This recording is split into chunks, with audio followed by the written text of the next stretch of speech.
Bonjour mon frère, bonjour ma sœur, que la grâce de Dieu soit notre partage, que la gloire revienne à notre Dieu pour la vie que nous avons en Jésus-Christ, sa grâce et sa présence magnifique qui inondent nos vies chaque jour. Ce matin, nous voici encore dans notre partage quotidien, nous allons partager la parole de Dieu. Le thème de notre méditation ce matin s'intitule « Le pouvoir de décision ». Nous avons le choix dans certains domaines de notre vie et nous pouvons décider pour certaines choses.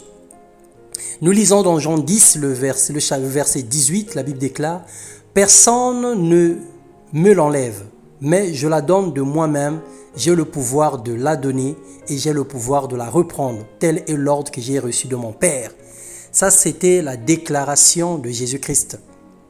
Par rapport à Ponce Pilate, lorsqu'il s'agissait de la crucifixion, il disait qu'il avait le pouvoir de donner sa vie ou de ne pas la donner.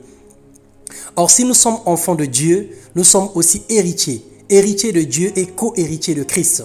Si toutefois nous souffrons avec lui afin de prendre aussi part à sa gloire, cela voudrait dire que le Père nous a dotés de mêmes privilèges, bien que trop osé de dire que nous sommes égaux à Jésus, selon Romains 8, 14. Tout ce que le Seigneur a donné à Jésus, le Seigneur dit que nous sommes également des héritiers. Il nous a aussi confié les mêmes pouvoirs et les mêmes puissances.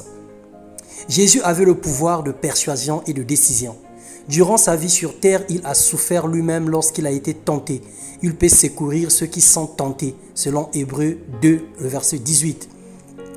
Nous avons reçu de Dieu le même pouvoir de dire non ou oui à une quelconque manœuvre et accusation du diable. Il n'a pas autant de pouvoir pour nous imposer sa volonté, parlons du diable.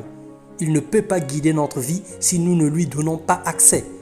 Notre éloignement à Dieu nous rapproche du diable systématiquement, de même que notre éloignement à Satan nous rapproche de Dieu. Lorsque nous nous éloignons des œuvres de ténèbres, nous nous approchons de Dieu.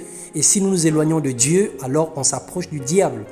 Aujourd'hui, il est question de choix et de décision. Le juste milieu n'existe pas. On ne peut pas servir 2 maîtres à la fois, ni servir avec notre caractère ou nos coutumes.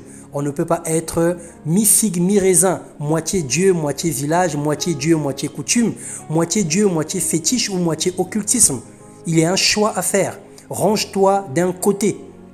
Josué 24, 15, la Bible nous déclare « Mais si vous ne trouvez pas bon de servir l'Éternel, choisissez aujourd'hui qui voulez-vous servir. Ne faites pas semblant.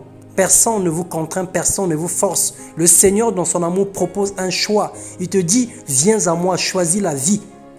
Alors, si ce choix est judicieux pour chacun de nous, alors choisissons la marche avec le Seigneur.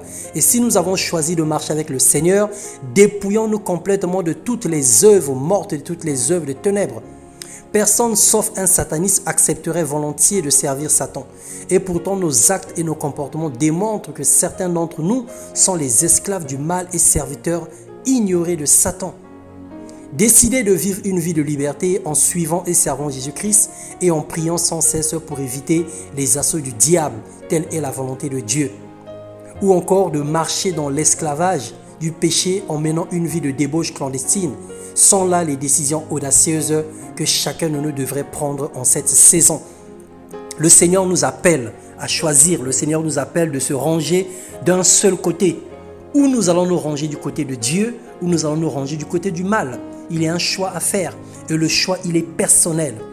Que le Seigneur nous fasse du bien, qu'il nous façonne à son image et à sa ressemblance, qu'il nous donne la capacité de décider et de choisir le bien afin que nous puissions vivre éternellement avec lui dans sa gloire. Soyez fortifiés, soyez guéris dans tous les maux qui minent vos vies.